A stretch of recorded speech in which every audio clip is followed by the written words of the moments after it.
जय हिंद दोस्तों। आशा करते हैं आप सभी लोग स्वस्थ होंगे और आप लोग की पढ़ाई बिल्कुल मस्त तरीके से चल रही होगी। तो हम लोग इससे पहले कोडिंग डिकोडिंग की सारी क्लास कंप्लीट कर चुके हैं और कोडिंग डिकोडिंग के हर एक टाइप को हम लोग क्वेश्चन अच्छे तरीके से देख चुके हैं। किस तरीके कोई डाउट रह चुका है कोडिंग डिकोडिंग में? कोई डाउट नहीं है। तो आज हम लोग उसी का एक नया चैप्टर देखेंगे, अल्फाबेट टेस्ट के नाम से आता है ये। इसमें भी 3-4 टाइप से क्वेश्चन बनते हैं। जैसे कि पहला जो क्वेश्चन बनता है लिखा हुआ ही है कि कोई भी लेटर्स का 22 से 14, 15, 11, 10 उसके दाएं करेगा, मतलब किसी भी एक लेटर के संग वो क्या करेगा, दाएं और बाएं करके मूव करेगा। दूसरा इसी में जो क्वेश्चन आता है वो कौन सा आता है, शब्दकोश वाले आते हैं, जिसमें कि अरेंज करना होता है डिक्शनरी के हिसाब से कि किस हिसाब से लेटर्स आते हैं। और जो लोग डिक्शनरी पढ़े होंगे उनके लिए तो आसान होगा, वो कर सकते हैं, उनको पता होगा कि कैसे लेटर्स आते हैं।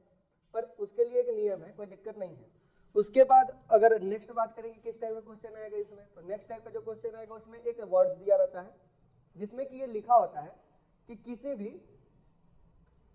भी लेटर्स को क्या करना है कि कितने लेटर्स ऐसे होंगे जो हिंदी वर्णमाला अंग्रेजी वर्णमाला में उतने ही गैप पे हैं जितने कि रियल में। जैसे कि ABCD एक क्रम है, तो D तक अगर देखें हम तो बीच में कितने लेटर्स आए हैं, 2। कोई एक ऐसा वर्ड हो जिसमें इसी हिसाब से अरेंज हो और A और D के बीच में 2 लेटर्स ऐसे हो जिनका कोई मीनिंग ना निकलता हो पर 2 लेटर्स वहां पे कॉमन हो, तो AD अल्फाबेट्स में भी क्रम से है और वहां पे भी AD क्रम से है। उस टाइप के क्वेश्चन जो आते हैं उनको किस तरीके से करते हैं, तो ये होता है अल्फाबेट्स वाले। और कोडिंग डिकोडिंग में इससे पहले हम लोग देख चुके हैं। ये एक तरीके से देखा जाए तो कोडिंग डिकोडिंग का ही पार्ट है, पर इसको बाद में इसीलिए कराया जाता है ताकि अल्फाबेट्स पे अच्छे से कमांड हो चुका हो। जब तक हमको याद नहीं होगा तब तक हमारे लिए क्वेश्चन करने क्या होगा, बहुत ही कठिन होगा। क्यों कठिन होगा, कैसे? पहला ही क्वेश्चन देखने करके कि अंग्रेजी वर्णमाला में आपके बाएं से 11वें अक्षर के दाएं 5वां अक्षर कौन सा होगा। अब देखो यहाँ वो बोल रहा है आपके बाएं से, पहली बात तो एक चीज ये समझो, लेफ्ट और राइट, बाएं और दाएं, ठीक। तो अगर कहीं कुछ भी ना लिखा हो तो हमेशा हम लोग जो रहेगा ये हमारा रहेगा बाएं साइड यानी लेफ्ट है, और ये जो रहेगा फेस ये क्या रहेगा, राइट साइड। इसको बोलने का तरीका 2 होता है। जैसे कि अगर बोलेगा हम लोग कैसे लिखते हैं, तो हमेशा कैसे लिखते हैं, बाएं से दाएं की ओर। क्लियर? जो भी हम लोग लिखते हैं वो कहां से लिखते हैं, बाएं से दाएं की ओर। इसका मतलब है कि अगर क्वेश्चन बोलता है बाएं से, क्या बोलता है, बाएं से, उसका मतलब क्या है कि वो इस पॉइंट से स्टार्ट करना चाहता है। अगर वो क्वेश्चन बोले दाएं से तो इसका मतलब ही क्या होता है कि वो राइट साइड से क्या कर रहा है, स्टार्ट कर रहा है। एक वर्ड और भी यूज कर सकता है, वो क्या कर सकता है, दाएं की ओर। अगर बोलता है दाएं की ओर, इसका मतलब क्या है, दाएं की ओर। इसका मतलब क्या है, तो मतलब कि कोई भी ऐसा चीज जो दाएं की ओर जानी चाहिए। उसका मतलब है जैसे यहाँ पे क्या था कि बाएं से दाएं या फिर बाएं से, इसका मतलब था कि हम लोग लेफ्ट से राइट की ओर जा रहे थे। ठीक उसी तरीके से जब बोल रहे हैं दाएं की ओर, इसका मतलब है कि कोई भी एक ऐसा चीज है जो जाना किधर है, दाएं के साइड, यानी इसका भी मतलब क्या होता है, लेफ्ट टू राइट ही। अगर वही बोल दे बाएं की ओर तो उसका मतलब क्या है, राइट टू लेफ्ट ही। समझ में आया बाएं से दाएं? अभी फिलहाल में हमको बस मतलब किससे, बाएं और दाएं से। इसी पे हमारा सारा क्वेश्चन होगा। अच्छा, अल्फाबेट्स की जब भी बात करेंगे तो अल्फाबेट्स हम लोग हमेशा कैसे लिखते हैं, बाएं से दाएं लिखते हैं कि दाएं से बाएं लिखते हैं, बाएं से दाएं। हमारी जितनी भी देवनागरी लिपि है वो हमेशा बाएं से दाएं ही लिखी जाती है, यानी ABCD ऐसे ही तो लिखते हैं हम लोग, यानी ये जो लिखते हैं हम लोग बाएं से दाएं लिखते हैं। अच्छा, अगर नहीं बोला होता हमारे बाएं या तुम्हारे दाएं या किसी के भी बोला हो, हमारे बाएं बोलने का भी मतलब है तो लेफ्ट हमारे लिए भी कौन सा होगा, यही होगा, राइट इसी साइड होगा। क्यों? क्योंकि जब भी कुछ नहीं दिया होता है तो हमेशा हमारा फेस जो होगा वो हमेशा किस दिशा में होगा, नॉर्थ में, यानी उत्तर दिशा में ही होगा। क्यों होता है, क्योंकि मैप के अकॉर्डिंग ही हम इसको अरेंज कर लेते हैं। ठीक है, कभी भी हम मैप पढ़ते हैं तो हमेशा उसमें ऊपर वाले पार्ट्स को ही हम लोग क्या देखते हैं, उत्तर देखते हैं, नीचे वाले को साउथ देखते हैं। समझ में आया? इसी वजह से हमेशा इसको हम लोग लेफ्ट और राइट मान के काम करते हैं। क्लियर? यहाँ तक में कोई दिक्कत? क्वेश्चन करा गया? अब जैसे देखो ये हो गया लेफ्ट टू राइट, समझ में आ गया। अब इसमें समझ करने के लिए कुछ बचा नहीं है, बस अब हमको अल्फाबेट्स के प्लेस याद होने चाहिए। जैसे कि यहाँ पे पहला ही क्वेश्चन बोला कि अंग्रेजी वर्णमाला में आपके बाएं से बोले या फिर अंग्रेजी वर्णमाला बोले, उसमें कोई अंतर है नहीं है। ये बस हमको यहाँ पे फंसाने के लिए दिया है कि आपके बाएं से, ताकि लड़का उसमें कंफ्यूज हो कि आपके बाएं से या लेटर्स के बाएं से, उसमें क्या हो, उसको थोड़ा सा कंफ्यूजन होगा। और हम लोग देखते हैं कि इस टाइप के क्वेश्चन को हम लोग कितने आसानी से कर पाते हैं, और इस पे बेस क्या होगा कि हमको अल्फाबेट्स याद है कि नहीं। और अब तक उम्मीद करते हैं कि याद हो गया होगा, ऐसा नहीं है कि भूल गए होंगे, याद है ना। अब अंग्रेजी वर्णमाला में बोल रहा आपके बाएं से बोले या फिर लेटर्स के ही बाएं से बोले या कुछ ना बोले, बस बाएं से लिखा हो, उसका मतलब सबका एक ही है, कोई दिक्कत नहीं, बस यहाँ पे हमको फंसाने के लिए दे रखा है और कोई बात नहीं है, ठीक। तो हमको इससे कंफ्यूज नहीं होना है, ये नहीं कि यहाँ पे देख लिए तो फिर दिमाग कहीं और चला गया कि नहीं अब तो क्या ही पूछ दिया, परेशान नहीं होना है, क्योंकि वो वही चीज पूछ रहा है जो पूछना चाहिए, ठीक। अब बोल रहा बाएं से 11वें अक्षर के दाएं 5वां अक्षर कौन सा होगा। अब देखो बोल रहा है लेफ्ट से 11वां अक्षर, यानी ये तो रियल प्लेस वैल्यू की बात कर रहा है। अब 11 नंबर पे कौन होता है, के होता है, क्लियर।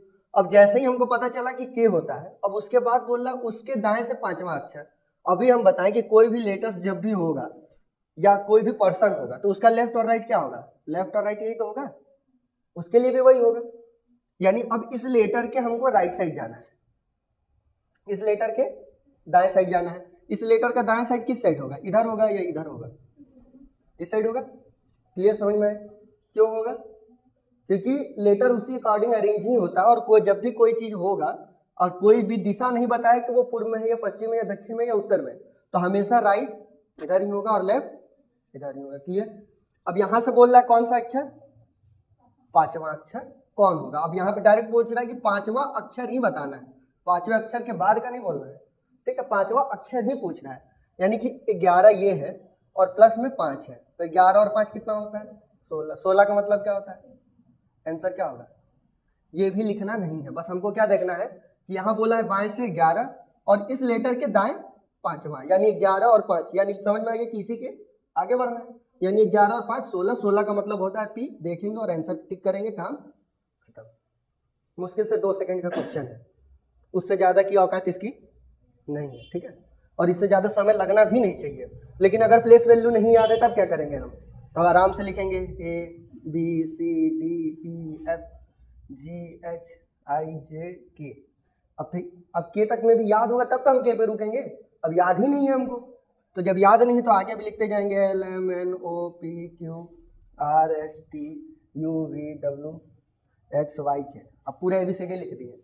जो काम नर्सरी में करना था वो काम ग्रेजुएशन कंप्लीट होने के बाद भी कर रहे हैं, तो कोई मतलब है उस बात का। ये काम तो हम लोग नर्सरी में सीखे हैं ना, सबसे पहले हम लोग को यही तो सिखाया गया, ABCD ही सिखाया गया, इसके अलावा तो कुछ नहीं सिखाया गया। और वही काम क्या कर रहे हैं, वनडे एग्जाम में भी करने जा रहे हैं, और वहां पे करने के बाद क्या सोचेंगे कि हमको नौकरी मिल जाए। तुम बताओ नर्सरी वाला काम करके नौकरी मिलेगी, है?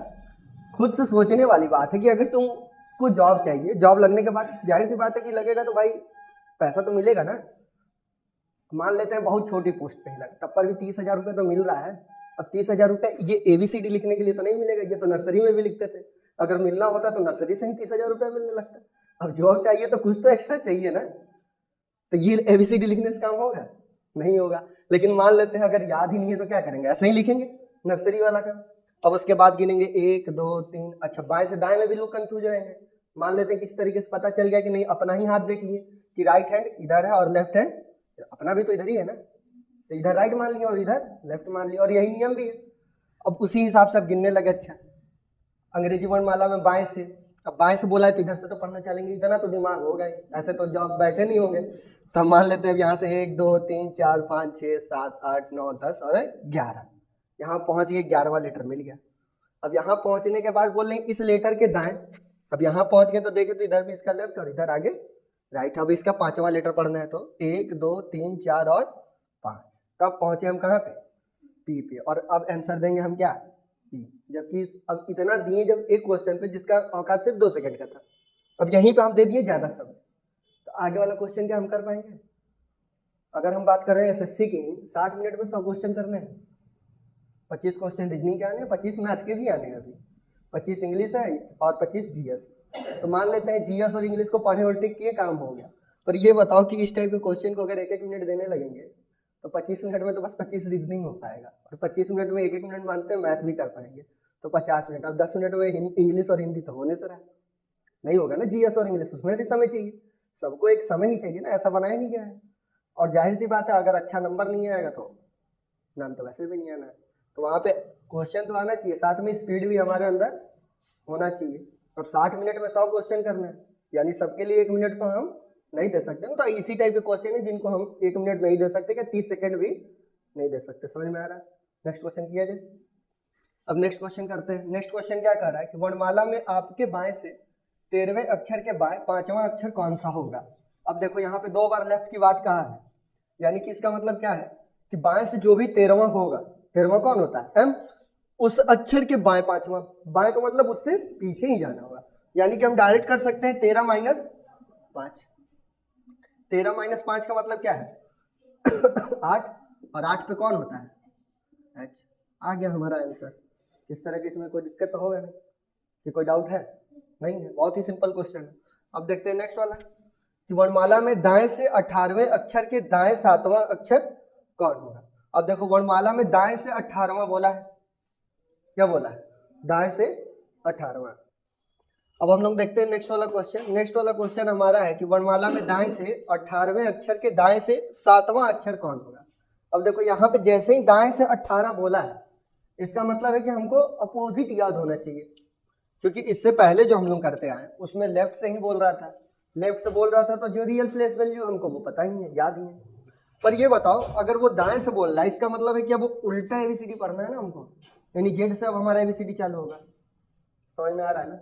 अब जब दाएं से 18वां बोला, यानी कि इस साइड से 18 नंबर पे जो लेटर आएगा उस लेटर के दाएं 7वां। अब ये लेटर जितने पे भी आया होगा, अब इस लेटर के भी दाएं जाना है। कहाँ पे जाना है 7 नंबर पे जाना है।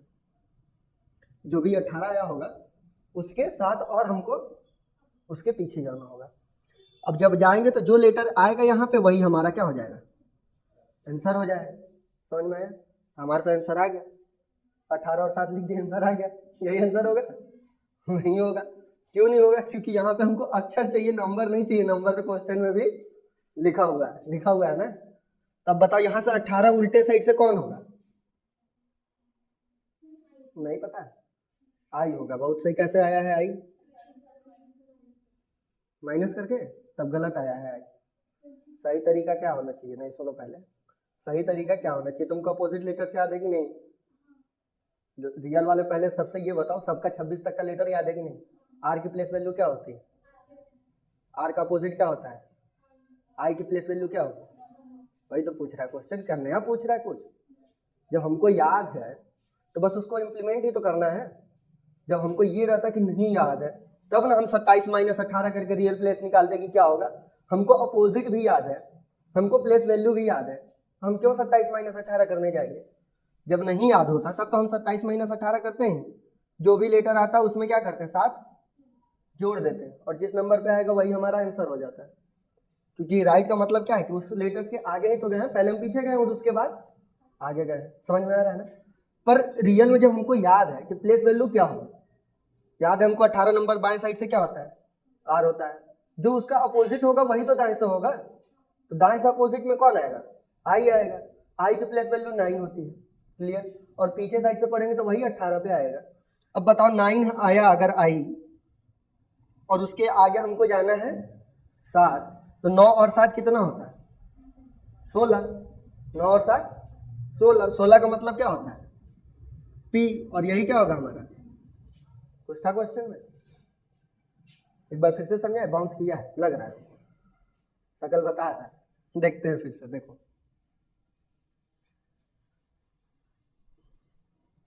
क्या बोला है क्वेश्चन कि दाएं साइड से 18, 18 का मतलब क्या होगा हमको याद नहीं है, क्या है हमको याद नहीं है। तब तो हम बताएंगे कि 27 में से जब भी अपोजिट की बात करेगा या दाएं से बात करेगा, इसका मतलब दाएं से बोलने का मतलब है कि वो अपोजिट बात कर रहा है। तो जैसे ही वो हमसे अपोजिट बात करेगा तो हमारे दिमाग में एक चीज क्लियर होना चाहिए कि 27 में से अगर उस नंबर को घटा देंगे तो वो हमको राइट साइड से उसकी प्लेस पता चल जाएगी। अब जैसे 27 में से 18 घटा देंगे तो यहाँ पे 9 ही बचेगा, तो ये तो हमारे राइट साइड से आ गया और उसी बाएं से आ गया, और उसी लेटर के हमको दाएं जाना है। दाएं का मतलब क्या हुआ, इसी लेटर के आगे तो जाना है, और कितना जाना है 7 जाना है। 9 7 16, 16 नंबर पे कौन होता है पी। ये हो गया हमारा आंसर। पर यहाँ पे हम माइनस करने की जगह डायरेक्ट हम लोग अपने माइंड में कर सकते थे क्वेश्चन। कैसे, हमको पता है कि 18 पूछ रहा है दाएं से, यानी कि बाएं से जब भी पूछेगा तो इसका अपोजिट वाला होगा लेटर। 18 नंबर हमको पता है कौन होता है, आर होता है। आर का अपोजिट क्या होता है, आई होता है। आई की प्लेस वैल्यू कितनी होती है 9, और 9 में अगर हम 7 जोड़ेंगे तो कितना हो जाएगा 16, और 16 का मतलब क्या होता है, ये होगा हमारा आंसर। तो दो तरीके हैं करने के, या तो इससे हम कर लें या फिर हम डायरेक्ट अपने माइंड में ही डायरेक्ट करके डायरेक्ट आंसर चलाए बिना पेन चलाए। अच्छा ये मत करने लगना कि हम लेटर्स को ही जोड़ने लगे, जैसे कि मान लो यहाँ पे आई आ गया, पता चल गया कि आई है वो लेटर 9वें अक्षर पे, अब आई के बाद 7 जाना है तो आई के बाद पढ़ने लगो JKLMNOP, ऐसे नहीं पढ़ना है, क्योंकि लेटर्स का हम लोग कभी ऐड नहीं कर सकते। लेटर्स कभी जोड़ी हो? नहीं जोड़े ना, हमेशा जब भी जोड़े कोई नंबर को ही जोड़े, तो क्वेश्चन को डील भी कैसे करना है, पहले नंबर में करना है, और जब भी हमारा फाइनल नंबर आ जाएगा बस उसका हमको लेटर्स उठा लेना है। ये नहीं करना है कि पहले पीछे से आए देखें कौन आ रहा है यहाँ पे, तो यहाँ से पीछे से पढ़ते आए तो आई मिल गया, या फिर आगे से ही पढ़ते गए थे तो हमको आर मिला था 18 नंबर पे, 18 का उल्टा कर दिए यहाँ पे आई आ गया।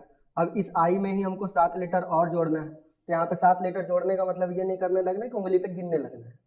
लेटर्स कभी हम जोड़े ही नहीं है, कभी हम लोग A+A जोड़ के B लिखे हैं क्या?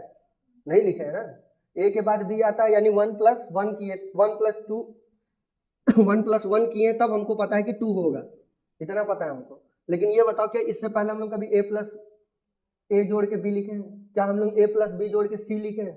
नहीं लिखे हैं ना, बस हम लोग क्या जोड़ते हैं, नंबर्स जोड़ते हैं। तो हमेशा आंसर जो देंगे हम नंबर से देंगे, क्वेश्चन सॉल्व हमेशा नंबर से करेंगे, बस नाम है इसका अल्फाबेट्स या कोडिंग डिकोडिंग सब, लेकिन जब भी उस क्वेश्चन को करते हैं हम लोग नंबर का ही यूज करेंगे। अगर नंबर यूज नहीं करेंगे तो समय लगेगा, और हमको समय ही बचाना है, क्योंकि क्वेश्चन तो सारे बच्चे करेंगे।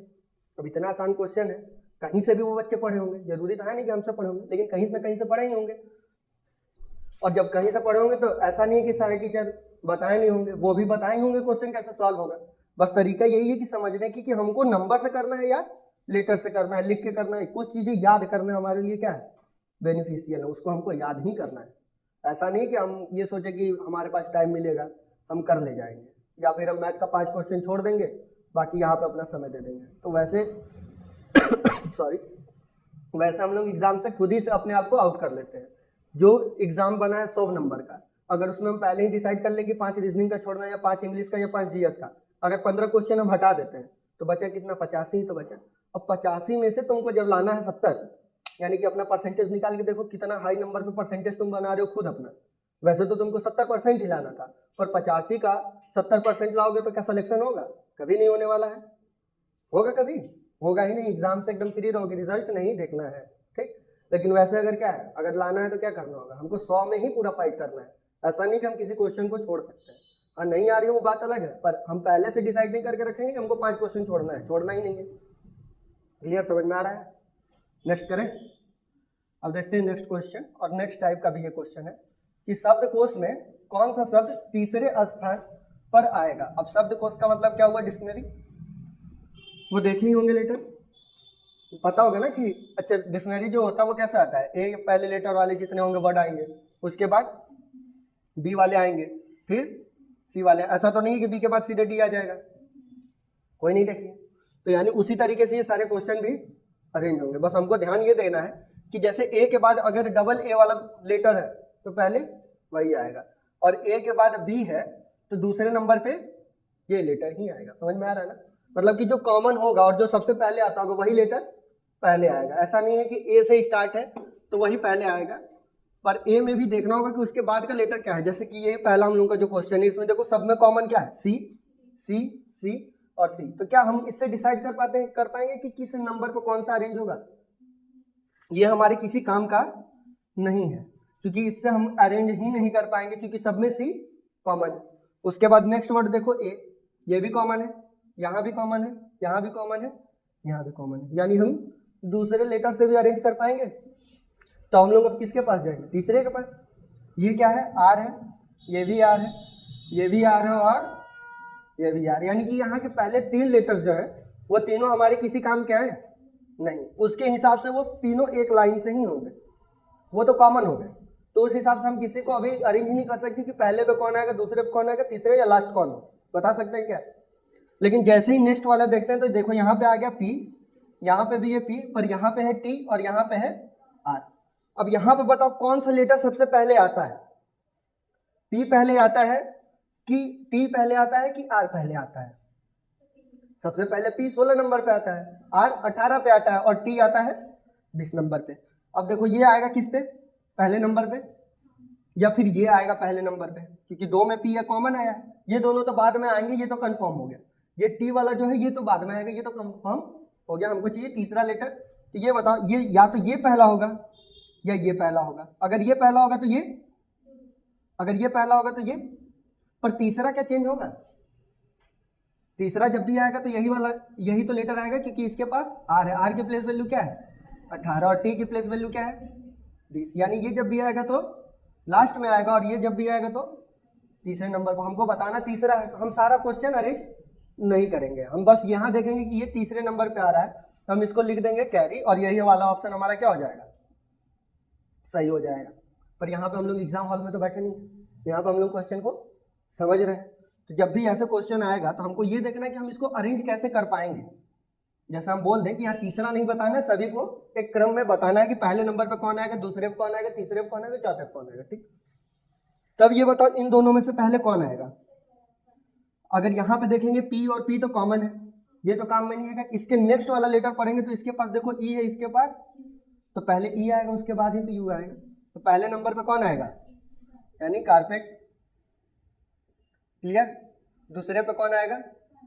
कार्पस। तीसरे पे कौन आएगा? कैरी। और चौथे पे कौन आएगा?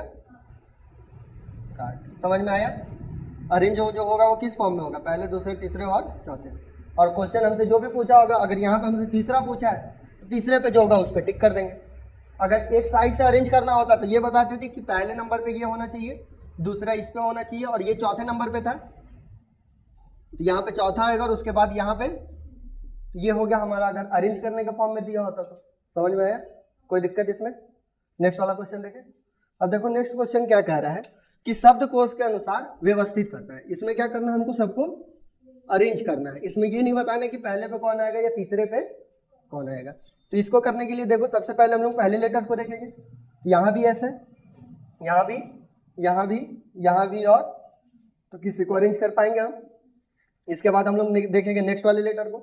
यहाँ पे देखो O है, यहाँ पे भी O है, उसके बाद लेकिन यहाँ पे H है, यहाँ पे भी H है, और यहाँ पे N है। यानी एक चीज तो क्लियर हो गया कि ना ये पहले आएंगे और ना ये पहले आएगा, इन दोनों में से कोई एक पहले आएगा। तो H H तो दोनों में कॉमन है।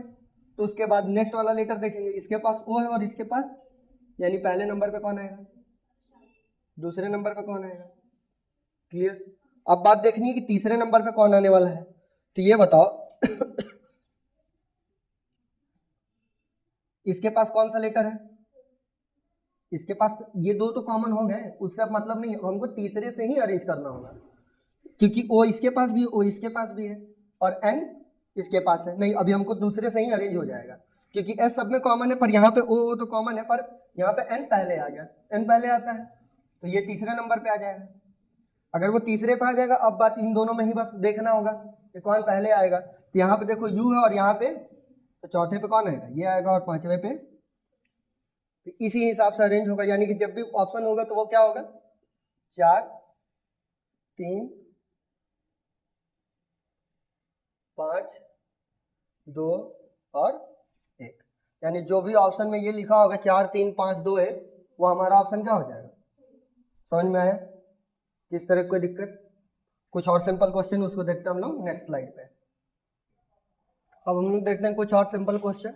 जैसे कि पहला क्वेश्चन है कि शब्दकोश के अनुसार व्यवस्थित करना है। इससे पहले भी जो हम लोग करते हैं सेम ही है।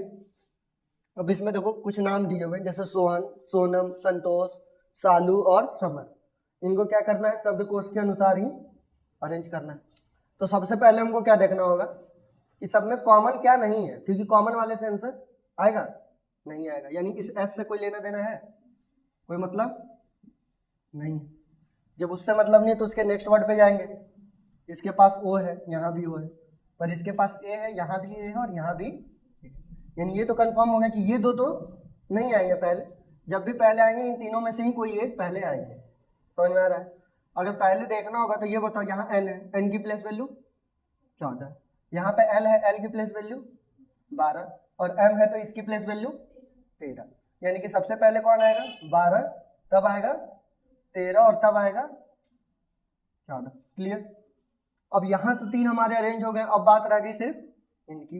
अब O इसमें भी कॉमन है, O इसमें भी कॉमन है, तो इनमें से पहले कौन आएगा, H पहले आएगा या N पहले आएगा? सबसे पहले तो H ही आएगा। तो H किस नंबर पे आएगा, और 5वें नंबर पे कौन आएगा? सोनू। समझ में आया? यानी अरेंज करने के लिए बोल दें कि कौन पहले आएगा, तो सालू, समर, संतोष, सोहन और सोनू। समझ में आया? क्लियर है?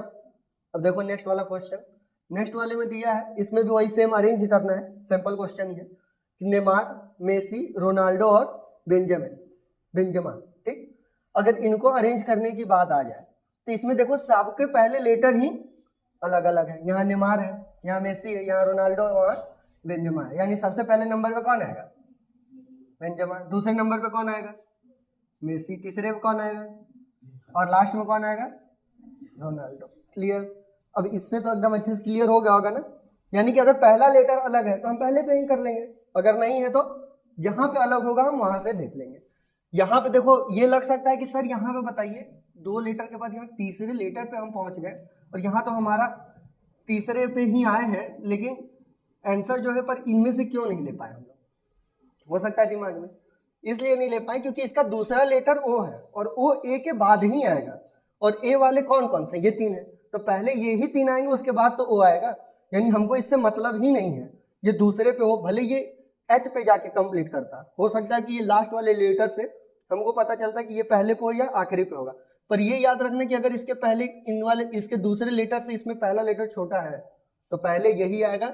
बेशक अरेंज ये लास्ट अक्षर पे हुआ, आपने 7वें या 8वें लेटर पे हो उससे फर्क नहीं पड़ेगा।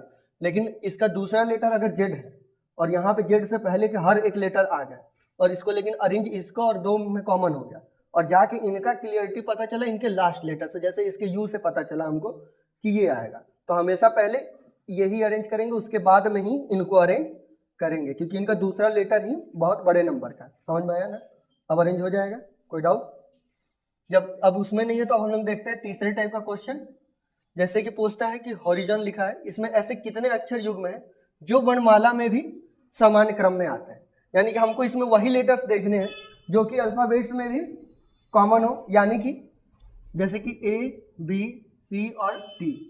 अब यहाँ पे ए के बाद डी है, बीच में कितने लेटर कॉमन है? 2। यहाँ तो ये सारे एक क्रम से ही, यानी ए बी भी कॉमन है, यही आएगा। बी के बाद सी भी कॉमन है, ए के बाद सी ही आएगा और इसके बाद डी भी, यानी 3 नंबर तो यहाँ से निकल गए। उसके बाद अब दूसरे लेटर की बात करेंगे तो बी और सी भी अपने क्रम पे है, बी और डी भी अपने क्रम पे, यानी 2 लेटर तो बी से निकलेंगे और बी के बाद सी आता है, ये तो कॉमन नहीं होगा। उसके बाद सी के बाद डी आता है, एक लेटर यहाँ से भी निकल जाएगा, पर सी के बाद डी आएगा और ई आएगा, नहीं आएगा। डी के बाद ई आएगा, यहाँ पे नहीं आएगा। यानी इतने पेयर बन रहे हैं। कितने पेयर बन रहे हैं?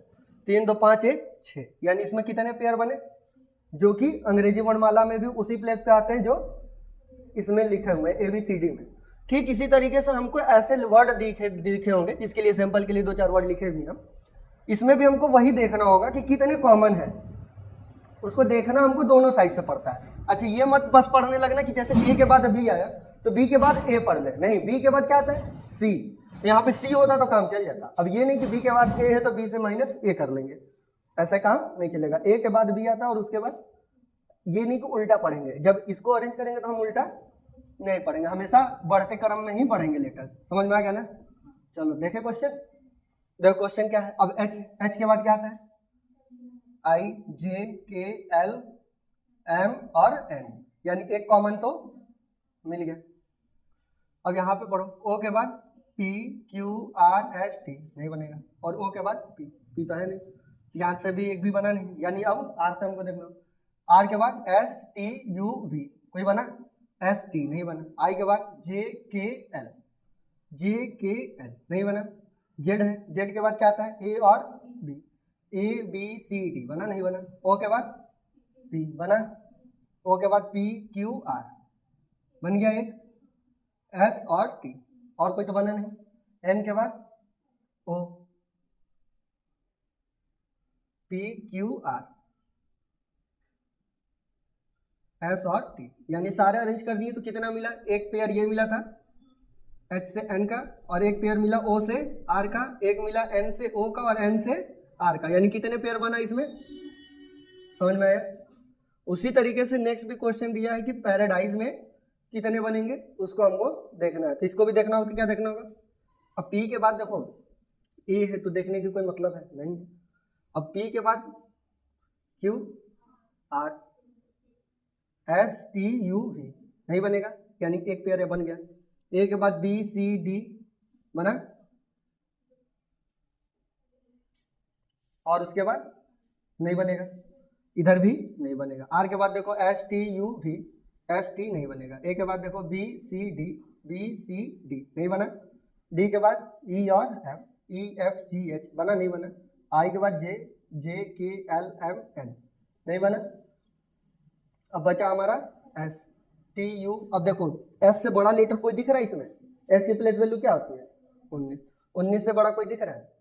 मैक्सिमम बड़ा 18 दिख रहा है। 19 से आगे तो आता नहीं है, पीछे ही आता है, यानी इससे भी आगे नहीं बनने वाला। यानी इसमें कितने पेयर बने? केवल। और यही क्या होगा हमारा?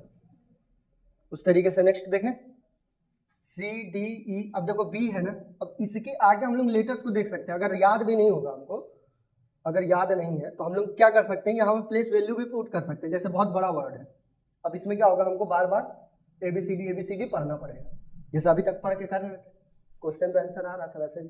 पर अगर इसका नंबर पुट कर ले, जैसे 2, 5, 14, 5, 6, 9, 3, 9, 1 और C है, मान लो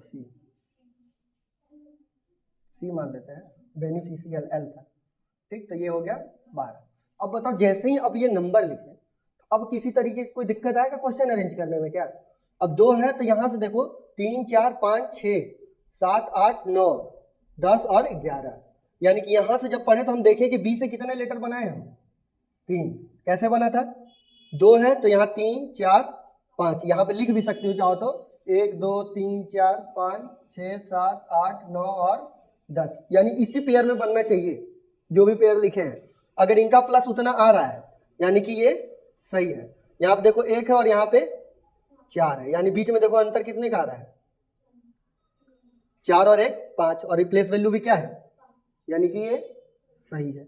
उसके बाद 6 भी सही आएगा, लेकिन उसके बाद आएगा सही, उसके बाद आगे आएगा, समझ में आया? यानी B से कितना बना? 3। उसके बाद यहाँ 5 है तो 6, 7, 8, 9, एक बना और 10, 11, 12 और 13 नहीं बना, यानी एक ही बना यहाँ से भी। उसके बाद इधर देखो पीछे के साइड जा सकते हैं तो 5 के बाद 6 दिखना चाहिए, तो पर 2 है तो जाने का कोई मतलब है नहीं।